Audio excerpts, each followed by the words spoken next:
읽어볼까요? 시작. 주의 말씀이 다시 내게 임하여 말씀하시니라. 너희가 이스라엘 땅에 관하여 이 잠언을 들어 말하기를 아비가 신포도를 먹었더니 그 자식들이 이가 시큰거린다고 한 것이 무슨 뜻이냐? 주가 말하노라. 내가 살아있는 한 너희에게 이스라엘에서 이 잠언을 쓸 경우가 다시는 없으리라. 보라, 모든 혼들은 내 것이라. 아비의 혼이 그러하듯 자식의 혼도 내 것이라. 범죄하는 혼은 죽으리라. 그 다음에 31절 32절. 자, 시작. 너희가 범한 너희의 모든 행악들에게서 내게 떠나 내 마음과 새 영을 가지라. 오 이스라엘 집아, 어찌하여 너희가 죽고자 하느냐? 주 하나님이 말하노라. 내가 죽은 자를 죽음을 기뻐하지 아니하노니 그러므로 너희 자신은 돌이켜 살라. 아멘. 오늘 이야기는 이 숙명론에 관한 이야기를 여러분들과 함께 해보려고 합니다. 성경은 사실 우리가 궁금해하고 있는 많은 내용들을 다 거의 담아서 우리에게 답을 주고 있죠. 우리가 어떤 분야에 어떤 하나님 앞에 질문을 하더라도 하나님은 우리의 질문에 답할 내용들을 성경 곳곳에 다 가지고 있다는 것에서 성경을 읽고 하나님의 해답을 보면 우리가 깜짝 놀랄 일들이 참 많이 보이기도 합니다. 여러분, 우리 그리스도인들은 결코 우리의 모든 인생과 삶을 숙명이나 운명으로 보지 않습니다. 한국에 가면 운명 철학관 이런 것들이 참 많이 있지요. 그래서 우리가 왜 이런 일이 있었는지, 앞으로 어떤 일이 있을지에 대해서, 운명에 대해서 점쳐보고, 그 다음에 그 운명에 대한 여러 가지 자료들을 동원해서 앞으로 내 인생은 어떻게 전개되고 펼쳐질 것인지에 대해서 사람들이 많이 궁금해 하지요. 그러나 살다 보면 우리는 내가 소원하는 것을 결코 이룰 수 없는 인생이라는 것을 알게 될 때 사람들은 다 절망에 빠져서 이런 생각을 합니다. 내가 이 운명에서 벗어났으면 좋겠다. 그렇다면 이 운명에서 벗어나게 할 수 있는 힘은 내 주변에 있는 돈이나 물질이 아니라는 걸 알게 됩니다. 물질을 많이 모아놓고 어떤 높은 명예와 지위를 얻는다고 하더라도 우리는 어떤 그 질병이나 어떤 이런 사고들을 만나면 운명이 그 순간 확 뒤바뀌어 버리는 거 아니겠습니까? 그래서 이런 생각, 그 불안을 혹 앞으로 있을 미래에 내게 찾아올 불안한 운명을 극복하기 위해서 사람들은 어떤 신을 찾아가게 됩니다. 그래서 신이라면 내 운명을 바꿔놓을 수 있지 않겠나 라고 믿는 게 바로 샤머니즘입니다. 샤머니즘이란 이런 것입니다. 신이 누군지 상관이 없습니다. 어떤 잡신도 좋고 뭔 신발도, 그러니까 무슨 신이라도 상관이 없습니다. 그러니까 일본에는 5만의 신이 있다는 거 아십니까? 그래서 자기인데 유익을 줬던 어떤 상황이 벌어지면 그게 하나의 신이 되어버리는 것입니다. 왜? 운명을 바꿔줬으니까요. 이것이 인간의 마음속에 깔려 있다는 걸 아셔야 합니다. 사단은 하나님의 창조와 하나님의 섭리를 보지 못하게 하기 위해서 사람들 모두를 운명이라는 이 테두리 안에 가두어 버렸죠. 가두어서 이렇게 이야기를 하는 것입니다. 모든 것은 조건의 결과다. 조건의 결과다. 이게 무슨 말이냐면 내 인생이 자꾸 꼬이죠. 누구든지 자기 인생이 풀린다고 생각하는 사람들은 거의 없으니까요. 그런데 그 풀리지 않는 인생을 이렇게 해명을 하는 것입니다. 보이지 않는 세계에다가 뒤집어 씌우는 거죠. 보이지 않는 세계가 뭡니까? 내가 태어나기 이전의 어떤 세상을 뒤집어 씌우는 것입니다. 그런데 우리는 대체적으로 이렇게 보면은 아무개 김씨면 김씨성의 족보를 가지고 태어나니까 그 족보에다가 뒤집어 씌워서 조상 탓, 이게 유교가 나온 발생인 것입니다. 그러니까 뭔가 운명이 뒤집어지지 않고 불행해 보이니까 그걸 모두 다 조상들의 내력이다, 그 죄다라고 뒤집어 씌우는 게 오늘 그 본문이 그 얘기입니다. 아비의 포도를 먹어서 아비의 이가 시니까 자식도 시다라는 것은 유전이라는 거예요. 내가 지금 고통을 받는 것은 부모 탓이라는 거예요. 유교와 다를 바가 하나도 없는 사고를 이상하게 하나님의 백성인 이스라엘 백성들도 하고 있었다는 게 우리에게 참 놀라운 일이지만, 그래서 모든 보이지 않는 세계에다가 뒤집어 씌워버리는 것이죠. 그것은 특별히 불교가 그렇습니다. 그래서 윤회 사상이죠. 이전에 어떤 내가 있었기 때문에 오늘 이런 운명이 주어진다라고 해서 또 내가 지금 현실을 보이지 않는 그런 보이지 않는 과거의 세계에다가 뒤집어 씌워서 어쩔 수 없는 이런 운명의 시간을 살고 있다라고 속이는 것이죠. 무슬림은 또 어떤 운명론을 가지고 있는 거냐면, 무슬림은 당신이 율법을 지킬 때 거기에 대한 보상으로 이러이러한 것이 주어진다라고 그렇게 거짓말을 해서 사람들로 하여금 율법을 지키게 하는 조건으로 사람들을 묶어버리죠. 죄를 보지도 못하게 만들고 그런 거죠. 특별히 운명론에 굉장히 심취해 있는 종교 하면은 힌두교일 겁니다. 힌두교는 여러분 아시다시피 많은 사람들의 레벨을 나누어서 그 레벨을 절대 뒤집을 수가 없죠. 그래서 대부분은 하층민들인데 이들이 지금 어떻게 살아가느냐에 따라서 죽어서 다시 브라만이라는 계급으로 탄생할 수 있다고 또 거짓말을 해서 자기의 운명을 받아들이고, 정말 여러분 힌두교의 수드라 계급 밑에 또 계급이 있어요. 그 사람들은 똥이나 푸고 하수구나 정리하러 다니는 자기가 운명적으로 그런 인생이라고 생각하고 살고 있습니다. 그런데 오늘 이 성경이 이런 문제를 다루는 이유는 인간의 마음속에 자기들의 그 불행한 운명을 벗어나고자 하는 마음들은 누구나 있는 것이고, 그것을 사람들은 해답을 이렇게 운명이라는 올가미를 뒤집어 씌워서 더 이상 생각하지 못하게 하는 것이죠. 창조주가 있다는 거. 창조주가 우리 인생을 존귀하게 창조했다는 것을 모두 한꺼번에 쓰레기장에 묻어서 불태워버리는 것이 바로 운명론이라는 것입니다. 우리도 어쩌면 예수님을 만나지 못했더라면 우리는 모두 다 이런 운명 속에 빠져서 살아갔을 텐데, 우리는 주님을 만나고 뭘 알게 됐냐면 하나님께서 우리를 얼마나 존귀하게 빚으셨는지, 우리 인간의 가치가 하나님의 형상을 닮았다는 것에 대해서 우리는 너무나도 충격을 받았던 것입니다. 이게 운명이 아니었구나. 이건 하나님의 정말 걸작품 중에 걸작품이고, 하나님께서 자신이 죽어서라도 우리를 구원하실 만큼 우리가 이렇게 존귀한 존재였었는데, 사단은 그것을 보지 못하도록 그런 올가미 속에 사람을 완전히 가두어서 죄를 보지 못하게 하고 하나님의 섭리를 보지 못하게 했구나 라고 하나님은 우리에게 밝혀줌으로써, 여러분과 저는 이런 운명론에서 벗어나 하나님의 손에 있다는 것, 그것이 우리가 하나님의 얼굴을 볼 수 있을 만한 정말 존귀하고 가치 있는 존재라는 것을 알고 다시 한번 새 힘을 얻고 일어서서 주님 앞에 힘있게 나아가는 계기가 되시기를 주의 이름으로 축원합니다.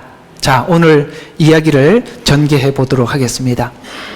14장에서 언급했듯이 의와 죄와 심판에 대해서 지적할 때 이 문제가 자신의 문제로 보지 않고 타인의 문제, 곧 조상이나 아비의 문제로 접근하는 사람들이 있더라는 것이죠. 이렇게 접근을 해서 죄를 하나님께서 지적했을 때, 하나님, 이 죄는 우리 가문에 내내 내려오는 가문의 내력이고 우리 집안은 어쩔 수 없어요. 그리고 내가 지금 이런 모습은 내가 아버지를 닮아서 그래요. 어머니를 닮아서 그래서 어쩔 수 없어요. 이렇게 해버리면 우리 각 개개인에게 하나님께서 회개하도록 죄를 지적을 했을 때 그 회개를 내 문제로 보고 하나님 앞에 내가 나가야 하는데, 다른 사람 조상 탓으로 돌리고 나면 여기에 회개가 무엇이 회개로 이끌어낼 수가 있겠으며 무엇이 우리가 하나님 앞에 가까이 갈 수 있게 만들겠냐 이 말이죠. 아마도 이 부모님들이 자녀들의 이런 모습을 보면 제일 속상할 겁니다. 내가 내 평생 살면서 나의 이 모습이 너무 싫었었는데 요게 내 자식인데 그대로 나타날 때 보면 그때 화가 나죠. 근데 자식들은 화가 나서 막 혼이 나는데 왜 혼나는지 이해가 안 가요. 근데 자식들은 나중에 커보면 아, 이게 그 어머니의 모습이었고 아버지의 모습이었기 때문에 화를 냈었구나라고 그 철이 들어야 아는 건데, 철이 들기 전에는 내가 왜 이렇게 혼나야 되지? 딴 집에는 이런 걸 다 허용하던데 나는 왜 이걸 허용을 안 하지? 이런 생각이 들지요.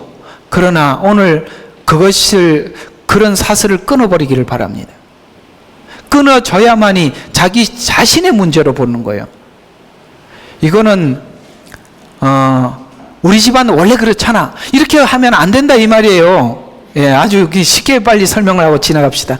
자, 이는 숙명론 혹은 운명론이라고 하는데, 운명론은 유교, 불교, 그러니까 조상 탓, 윤회론 이런 주장을 하지만 이런 이론이 기독교에 들어오면 놀랍게도 이것이 기독교에서 말하는 이 복음의 힘을 잃어버리게 만드는 것입니다.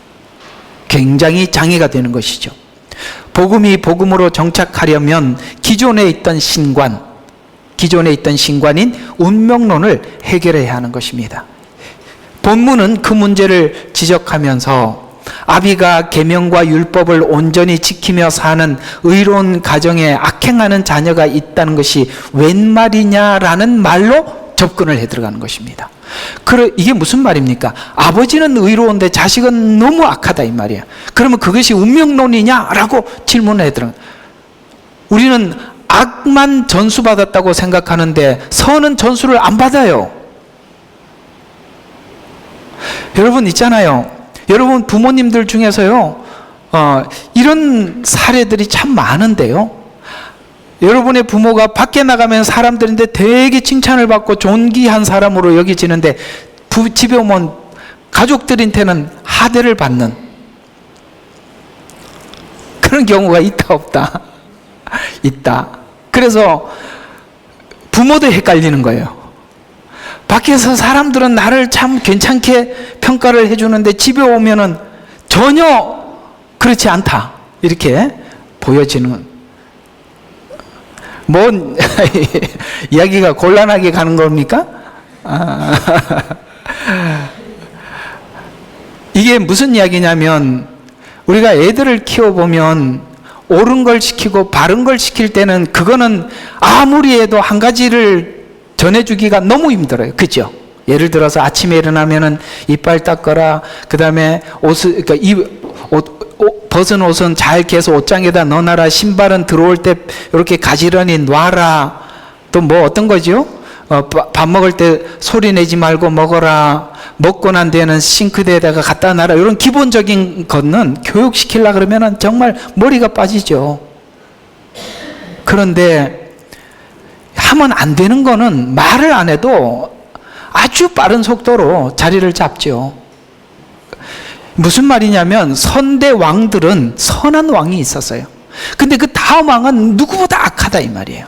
그건 뭐냐? 그건 유전이 아니라 개개인이라는 얘기를 하고 있는 것입니다.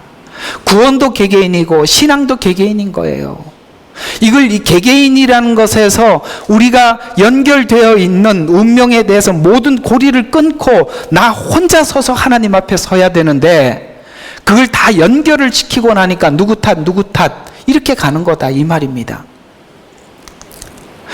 복음을 받아들이는 가장 기본은 죄의 문제를 자기 문제로 인식하고 받아들이는 것부터 시작한다는 것입니다. 십자가 은혜는 내 은혜가 되는 것입니다. 죄의 문제는 주변에 있는 조상이나 주변 탓, 이런 것으로 말을 하기 시작하면 해답이 없다는 것이죠. 오늘 18장 3절에 보면, 내가 살아있는 한 너희에게는 이스라엘에서 이 잠언을 쓸 경우가 다시는 없으리라 라는 말에서 32절, 오늘 읽었던 32절에 보니까, 내가 죽은 자의 죽음을 기뻐하지 아니하노니 그러므로 너희 자신은, 개개인입니다, 돌이켜서 살아라 로 마친다는 것을 기억하십시오. 오늘 그래서 이 18장에서 하고 싶은 이야기는 뭐냐면 엮지 마라. 그건 너의 문제다. 이렇게 말씀하고 있는 것입니다. 죄에 대해 편리한 생각은, 죄에 대해서 편리한 생각들은 조건으로 가는 겁니다. 여러분, 이게요, 은혜라는 말이 설명하기가 굉장히 어려워요. 율법으로 복음을 설명하는 것처럼 쉬운 거는 없습니다. 왜? 조건의 법칙은 우리가 이미 익숙한 거예요. 1 더하기 1은 2가 맞죠? 이거 설명만 하면 끝나는 거예요. 그렇죠? 근데 은혜는요, 1 더하기 1이 100이 될 수 있다는 말을 누가 설명을 해내겠습니까? 그래서 율법주의라는 것은 굉장히 우리의 불안을 안정감 있게 만드는 겁니다. 공감하시면 아멘 해보세요. 이건 굉장히 안정감을 주는 거예요. 왜냐하면 하라는 걸 했기 때문에 나는 안전한 거거든요. 근데 복음은 그렇지 않다라고 이야기하고 있어요. 굉장히 놀라운 게 뭐냐면, 사실 우리가 하나님을 믿으면 구원받는다는 걸 다 알지만 이게 너무나도 커서 받아들이기가 어려운 거예요. 내가 믿었는데 영생한다고?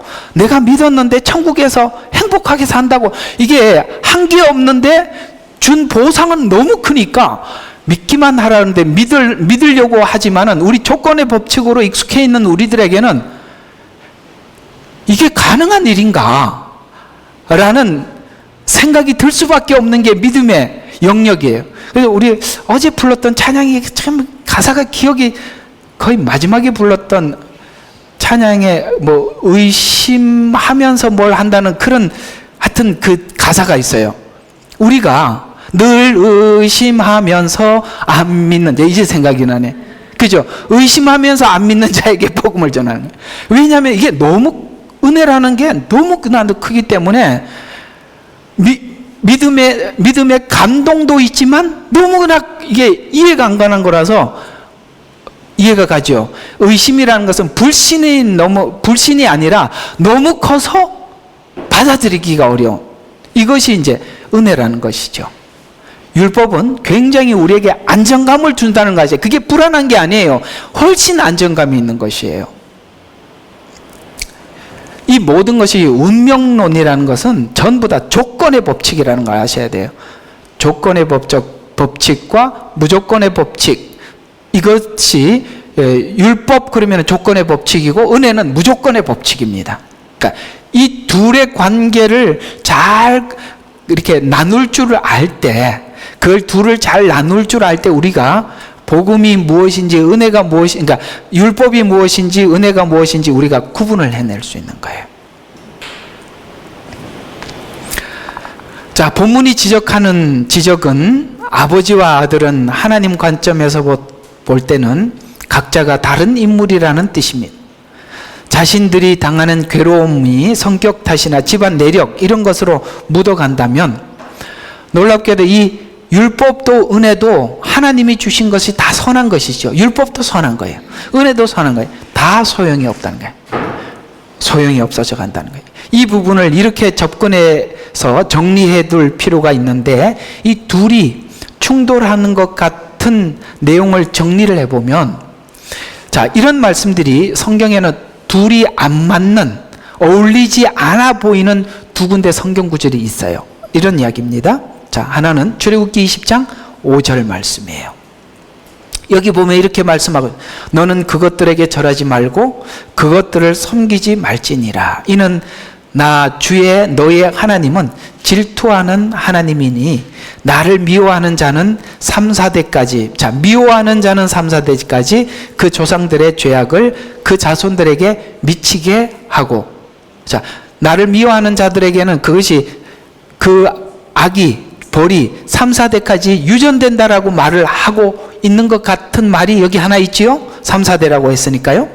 그리고 34장, 출애굽기 34장 7절에는 자비를 수천 대까지 간직하여 죄악과 허물과 죄를 용서하나 범법자가 결코 깨끗게 되지는 아니하리니 그 조상의 죄악을 그 자손들과 그 자손들의 3, 4대까지 미치느니라. 지금 이 출애굽기 34장에서 우리에게 출애굽기 20장 5절과 34장 7절 여기서 하는 말의 요지는 문맥상으로 보면 여러분 보세요. 자비는 어디까지 내려가요? 수천 대. 근데 하나님 앞에 죄와 허물은 몇 대? 3, 4대. 이건 뭘 비교하고 있는 것입니까? 하나님의 저주는 짧게 끝나고 하나님의 축복은 끊임없다. 이걸 얘기하려고 하는 것이지, 이것은 3, 4대까지 무조건 간다, 그 다음에 이 자비는 무조건 1000대까지 간다, 이런 얘기는 아니라 이 말이에요. 그걸 비교해서 설명해 주려고 하는 거예요.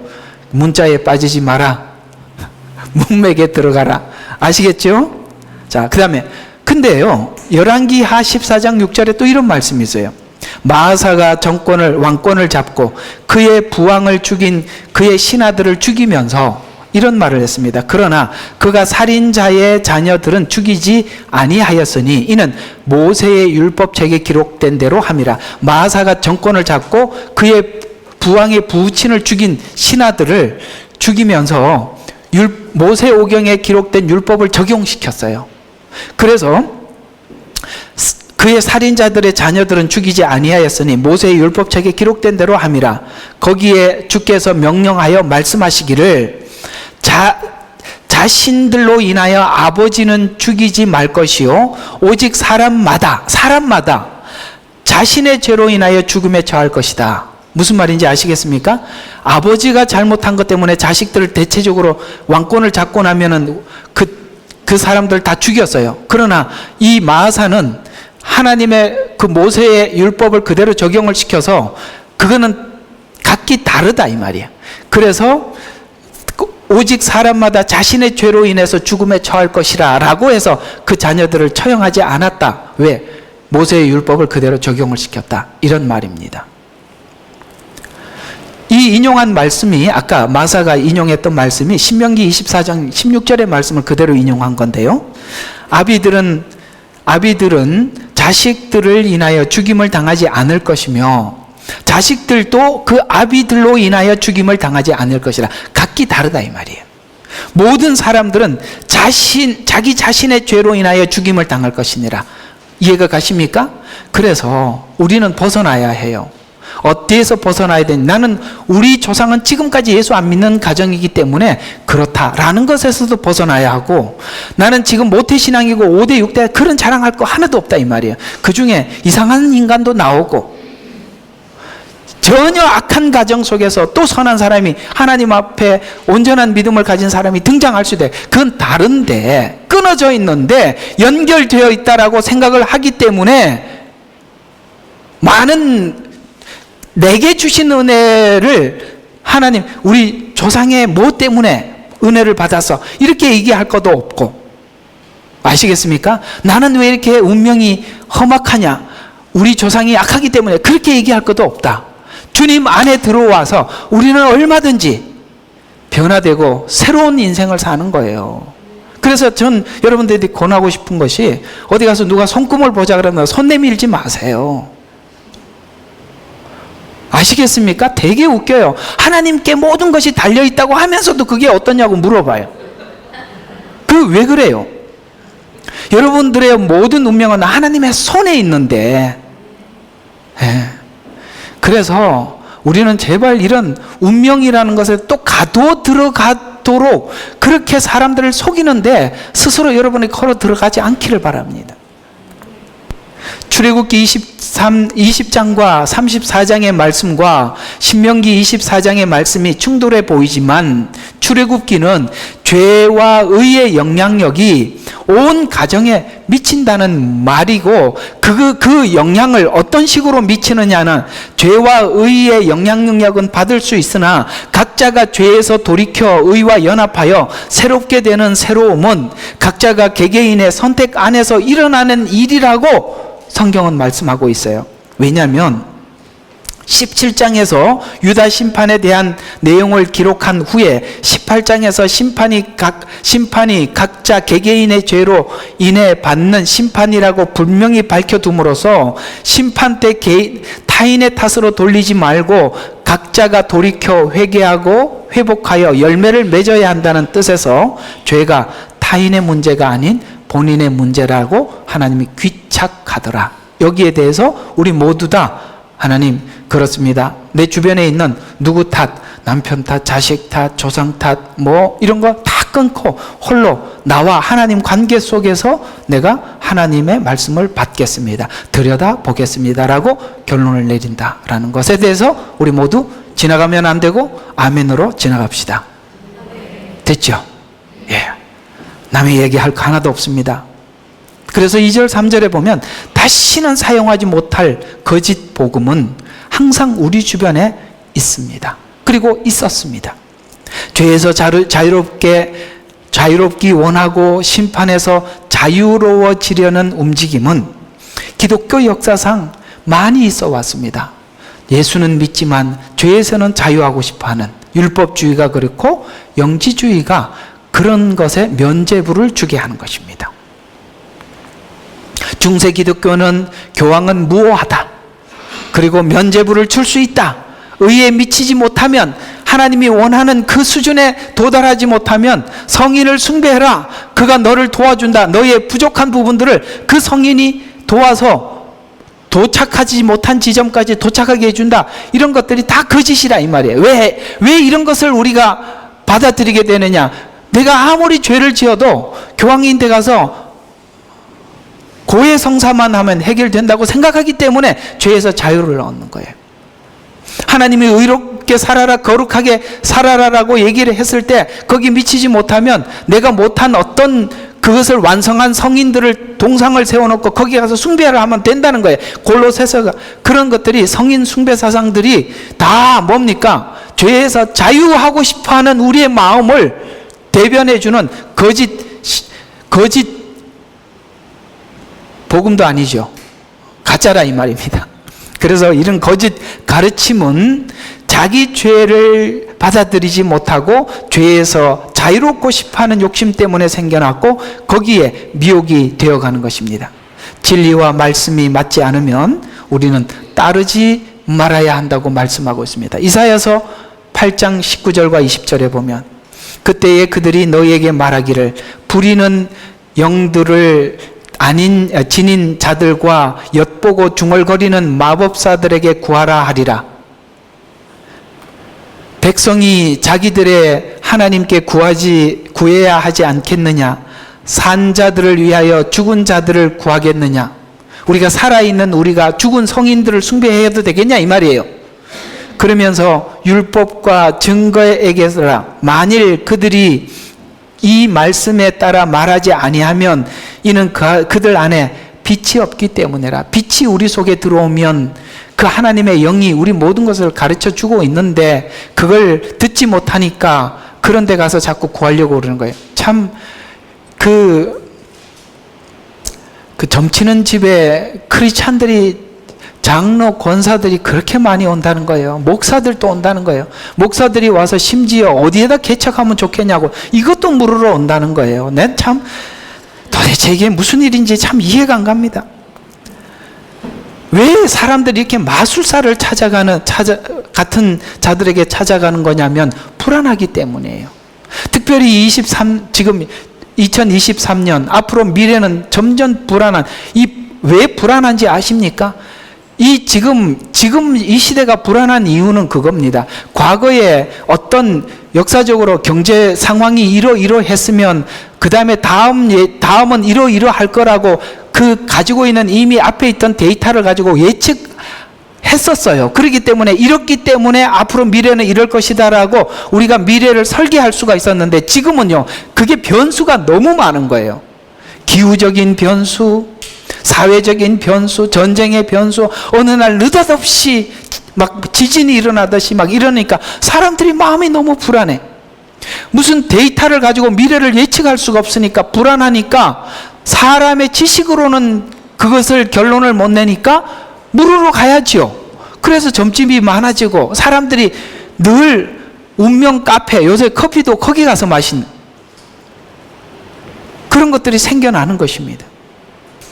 왜 마술사들을 찾아가는 겁니까? 근데 요한계시록에 보면은 이렇게 마술하는 자들이 천국에 들어오지 못한 사람들을 예외 대상으로 기록되어 있죠. 근데 그게 보통 보면은 우리가 일상은 아닌데 마지막 때가 되면 될수록 왜 그들을 많이 찾아라고 그런 얘기가 성경에 기록되어 있냐면 사람들이 그런 것을 너무 많이 찾기 때문에 그렇습니다. 그래서 마지막 시대는 영적 시대예요. 이 영적 시대는 하나님의 말씀을 모르면 모두 불안한 거예요. 여러분들은 말씀을 아니까, 앞으로 하나님이 어떻게 하실지 아니까 우리는 아무런 두려움이 없고 뭘 준비해야 되는지 아니까 아무 문제가 없는데, 저 바깥에 있는 사람들은 이번에 코비드-19 이거 한번 지나가면서 사람들의 마음이 얼마나 불안해졌어요. 앞으로 뭐가 하나 온다 그러면 사람들이 안절부절해요. 어떻게 할지 몰라요. 그 모든 불안에서 극복하는 가장 명확한 진리가 뭔지 아십니까? 부활의 권능입니다. 부활입니다. 우리는 죽음을 이긴 자요, 그리스도 예수 안에서 부활이 약속되어 있음을 믿는 우리들은 이런 세상에 있는 우리 죽음이나 이런 운명에 우리 목숨을 걸지 않습니다. 별로 의미가 없잖아요. 그렇죠? 네. 그래서 이 마술사들은 매우 현실적인, 명쾌하며 원하는 답을 제시해 줍니다. 이 마술사들은 또 사단이 그걸 하기 때문에 우리 과거 운명들을 잘 이야기를 해주고 맞춰요. 그럼 과거가 맞다고 해서 미래가 맞느냐? 과거의 운명을 맞는 말로 답해주고 미래는 틀린 걸 주는 겁니다. 그래서 사람들은 과거 말을 맞다는 그 확증 아래서 미래의 예측도 맞을 것이라고 속는 것입니다. 그렇지 않습니다. 이 답은 죄에서 자유롭게 하고 현실적인 문제도 해답을 주는 그런 자들이 찾는 것입니다. 이사야서 8장 19절에 보면 산 자들을 위하여 우리 살아있는 죽은 자들에게 구하겠느냐라는 말씀처럼 위기의 상황에 사울이 했던 행동들을 우리가 보게 되는데 바로 마술의 도움을 얻기 위해서 갔죠. 사무엘상 28장 7절과 14절에 보면 엔돌에 신접한 여인을 찾아가 사무엘을 불러 올린 것처럼 위기의 상황에 과거에 자신에게 도움을 주었던 사무엘을 찾아갔던 것처럼 위기의 상황이 오면 위기만 믿음을 그 다음에 위기 극복 수단으로 하나님을 보고 있다면, 아시겠습니까? 우리가 가지고 있는 믿음이 위기 극복이라는 수단으로만 가지고 있다면 이 신앙은 아무런 도움도 주지 못합니다. 그저 무속 신앙에 지나지 않는 것입니다. 나는 예수님을 믿는다고 하지만 그 내 위기를 예수님이 아니라 마귀가 넘기게 해줄 수 있다면 우리는 마귀도 서슴없이 믿게 될 것입니다. 여러분과 제가 믿는 믿음은 위기를 극복하는 정도의 수단이 아니라는 것이죠. 숙명론자가 되면 죄 짓는 자신의 현실에 대해서 개탄하지도 않고 자기 책임을 인정하지도 않습니다. 이제는 지난날 한탄하는 원망의 기도는 지난날 했던 것으로 우리는 족합니다. 아담 탓입니다. 그래서 우리가 항상 그러죠. 아이고, 내 이 고생하는 거는 아담 때문에, 그리고 이 언어가 안 통하는 거는 누구 때문에? 바벨탑 때문에 그렇고, 또 뭐 때문에 이제 하기 시작하면 그죠? 예. 왜 그거 바벨탑은 지어가지고 이거 한 머리나 공부는 이렇게 언어는 많아져 갖고 말이죠, 그죠? 그런 이야기를 한다 이 말입니다. 그래서 이런 것이라고 치부하면 성경이 말하는 지적을 받아들이지 못합니다. 이런 자들에게는 성경도 말씀도 은혜도 아무것도 할 수 없다는 거예요. 맹인으로 태어난 자가 자신의 운명에 대해서 얼마나 고통스럽고 원망스럽게 생각했겠습니까? 그러나 그것은 부모의 죄 때문이 아니라고 말씀하고 있어요. 그것은 하나님의 영광을 위한 것이라고 말씀하고 있어요. 이게 요한복음 9장 2절과 3절에 있는 말씀처럼 주의 제자들이 물어 말씀드리기를 선생님, 이 사람이 소경으로 태어난 것은 누가 죄를 지은 것이니까? 아니면 그의 부모님이니까? 라고 하니 예수께서 대답하시기를 이 사람은 그의 부모가 죄를 지은 것이 아니요 오직 그 사람 안에서 하나님의 일들을 나타내려고 함이라 라고 말씀하셨어요. 어떤 운명을 가지고 태어났던지 우리 모두 다 예수님을 만날 수 있으며 예수님을 만나면 새로움과 변화와 하나님의 영광을 나타내 보일 수 있는 것입니다. 맹인이라고 해서 불리한 조건에 있는 것도 아니고, 아시겠습니까? 저 멀리 있는 정말 운명론적으로 너무 지지부진한 가정에 태어났다고 해서 그것이 아닌 것도 아니고, 모두에게 기회가 있는 겁니다. 이 복음이라는 것이 여러분, 이 전 세계에 복음이 들어가고 흘러가고 세워진 그 과정들을 보면 그 나라가 굉장히 운명론적으로 굉장히 전쟁이나 고통 속에 있을 때 그들이 그걸 받아들이게 되고, 나중에 부유해지면 복음이 버려지고, 이런 것들이 우리가 쭉 복음이 들어갔던 지구상의 모든 나라들을 관찰을 보면 아시지 않습니까? 예루살렘에서 복음이 출발을 해서 유럽을 강타했죠. 유럽이 타락하면서 그 복음이 미국으로 갔습니다. 그리고 그 복음이 다시 한국으로 들어오고, 한국에 있는 복음이 중국으로, 지금은 중동을 향해서 다시 백투 예루살렘. 땅끝이라는 말은 예루살렘에서 보면 다시 딱 들어도 여기가 뒤에가 땅끝이죠. 그렇게 보면 예루살렘 땅끝까지 복음을 전파한다는 것은 지구를 한 바퀴 돌면 다시 예루살렘으로 돌아가는 겁니다. 그런데 이 복음이 지금 그쪽으로 쭉 가는 모든 과정 속에서 우리가 이해하는 것은, 그 부흥기를 맞이했을 때는 고난의 때였고, 그리고 그 복음을 받아들이고 난 이후에 부요해지자 복음을 버리고 각 개인의 삶으로 되돌아갔다는 것. 우리는 이 전 세계에 복음이 들어갔던 나라들을 관찰하면서 충분히 인지할 수 있는 것처럼, 우리 개개인의 삶도 동일하게 하나님께서 우리에게 그렇게 하시는 것입니다. 그러나 저는 여러분들에게 여기서 한 가지 권하고 싶은 말씀은, 꼭 고난이 있어야만이 하나님을 찾는 그런 사람들은 어쩔 수 없어요. 그렇게 살아야 돼요.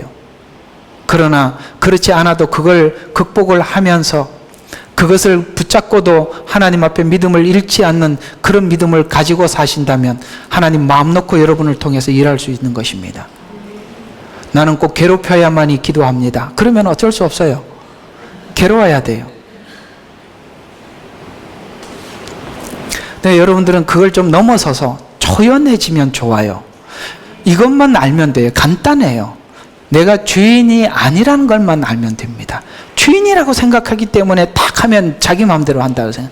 우리는 모두 다 청지기예요. 청지기는 뭐예요? 그냥 맡아서 관리하는 사람이에요. 관리자니까 주인이 달라 그러면 주는 거고, 맡기면 가지고 있는 거고, 또 달라 그러면 주는 거고, 이게 청지기 아닌가요? 그래서 여러분은 주인이 아니라 모두 다 청지기입니다. 그런 믿음만 가지고 있으면 하나님께서 우리 모두에게 원하는 만큼 맡겨줄 수 있는 거예요. 근데 이 청지기가 되기까지 요셉이 어떤 과정을 거쳤는지 아시죠? 요셉은 그 모든 운명을 손에 쥐었지만 그는 결코 자기가 주인이라고 생각하지 않았습니다. 그런 청지기 역할을 잘 감당했던 대부분의 신앙의 믿음의 사람들은 그 일들에 대해서 하나님이 반드시 테스트하셨고 그 과정을 넘어섰습니다. 아브라함이 전쟁에서 이기고 올 때 그달 라오멜과 전쟁에서 이기고 많은 전리품을 가지고 올 때 멜기세덱을 만나서 그에게 11조를 드렸던 것, 그런 것들이 다 종이라는 이야기입니다. 요셉이 그러했고, 다윗은 어떠했습니까? 압살롬이 반역을 하고 그 왕관을 뺏으러 올 때 그는 왕관을 내려놓고 도망을 갔습니다. 그건 뭡니까? 이 왕은 내 자리가 아니라 하나님 달라 그러면 언제든지 내려놓겠습니다, 이 말이에요. 멋지죠? 그런 사람들에게는 하나님이 무엇이든지 맡길 수가 있는 것입니다. 저는 여러분들이 꼭 고난스러워야만이 하나님을 찾는 그런 믿음을 갖기를 원치 않습니다. 여러분들이 모든 걸 무엇을 주시더라도 그것을 하나님 뜻대로 사용할 줄 안다면 하나님은 우리 모두에게, 그런 자들에게 무엇이든 못 맡기겠습니까? 다 맡길 수가 있는 것입니다. 그래서 우리는 어떤 운명을 가지고 태어나든지 예수님을 만날 수 있고, 만나면 새로움과 변화와 하나님의 영광을 나타낼 수 있습니다. 그러나 숙명론에 빠지면 이런 것들을 결코 시작할 수도 없고 아무것도 할 수 없습니다. 북이스라엘의 문제는 숙명론에 빠져 말씀을 받지 못하고 방치한다는 것입니다. 사단이 뿌려놓은 가라지가 이런 것입니다. 우리가 잘 때 이런 씨앗을 뿌려놓았다. 잠시 하나님을 놓을 때 이것이 쑥 들어오더라는 것이죠. 이런 잘못된 신앙관이 악을 뭐 한다고요? 방치하게 하고 반복하게 만드는 것입니다. 여러분 아시다시피 북이스라엘은 여르보암을 중심으로 해서 그 다음 오므리 왕조, 예후 왕조가 그렇습니다. 그 왕조들은 악이 계속 반복하고 방치합니다. 북이스라엘은 그랬어요. 그렇죠? 계속 반복합니다. 그리고 방치합니다. 북이스라엘은 놀랍게도 이 악을 계속 전수받아서 선한 도전을 하는 왕이 하나도 없었다는 거예요. 반대로 선한 아비 아래 등장한 사무엘 두 아들은 악행하는 자들이었습니다. 히스기야 아들 므낫세가 얼마나 악한 왕입니다. 근데 그 아버지가 히스기야라는 사실에 우리는 놀라지 않을 수가 없습니다.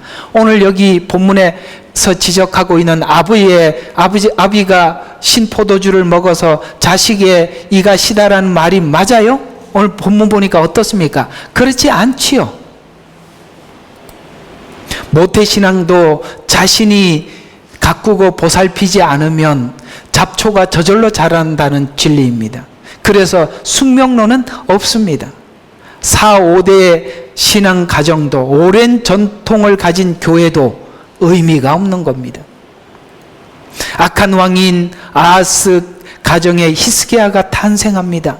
히스기야는 14절에 보니까 의인은 악인의 아들로서 그 아버지가 악한 죄를 보고 두려워했다라고 말씀하고 있습니다. 그래서 우리는 악한 가정에 태어났다고 해서 마이너스가 아닌 이유는 뭐냐면 부모가 그렇게 살아가는 모습을 보고 그렇게 살면 안 된다고 하나님은 교육하고 있는 거예요. 그래서 우리는 이렇게 운명적으로 그런 부모들이 있긴 있어요. 그래서 늘 보면서 나는 저렇게 살지 말아야지 이렇게 해서 괜찮아진 사람들이 있다고요. 그래서 여기서 말하는 그 아버지가 악한 일을 보고 두려워했다는 이 말은 원어로 보면 정탐하다, 숙고하다, 생각하다. 그래서 쫙 관찰을 해보는 거죠. 아, 저렇게 하면 안 되는구나 생각해보고 숙고하는 것입니다. 잠언서 15장 28절에 보니까 의인의 마음은 대답할 마음을 뭐 한다고요? 깊이 생각하여도 악인은 입에 악을 쏟아내느니라. 무슨 말인지 아시겠습니까?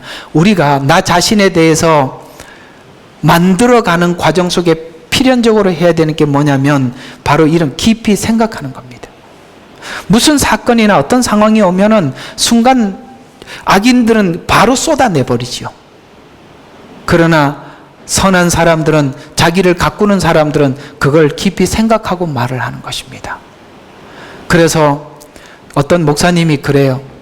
자기가 은혜를 받고 난 이후에 내가 그 부인이 그러더래요. 하도 뭐 물으면은 여보 이렇게 물으면은 한 3초 뒤에 왜 그러세요? 이렇게 대답을 하니까 너무 이렇게 툭 치면서 그래서 미쳤어? 왜냐하면 옛날에는 말하자마자 바로 뱉었는데 뭐 말을 하니까 한 3초 있다가 말을 하고 그러니까 이 사람이 이상해진 거예요. 뭐 해도 말을 느릿하게 하고 한참 있다 대답을 하고 왜 그랬냐라는 거 잠언서 15장 28절을 실천 중이에요. 우리가 생각을 하고 말을 하면요 우리가 실수를 하지 않아요. 이게 바로 여러분 자신이 하나님 앞에 거룩해지고 선해지기 위해서 우리에게 나타나는 자기 자신 앞에서 행하는 행동 중에 중요한 면이라는 걸 기억하셔야 돼요. 어떤 조심스럽고 어려운 사람 앞에서는 깊이 생각하고 말을 하는데 그렇지 않는 사람들은 늘 본능적으로 이렇게 있죠. 그 사람의 이미지를 아무리 좋은 말이 들어와도 그 사람의 이미지가 나쁘면 반응이 나빠요. 이런 것들은 여러분 자신이 아무 노력도 하지 않는다는 첫 번째 증거입니다. 진리죠. 진리라고 했습니다.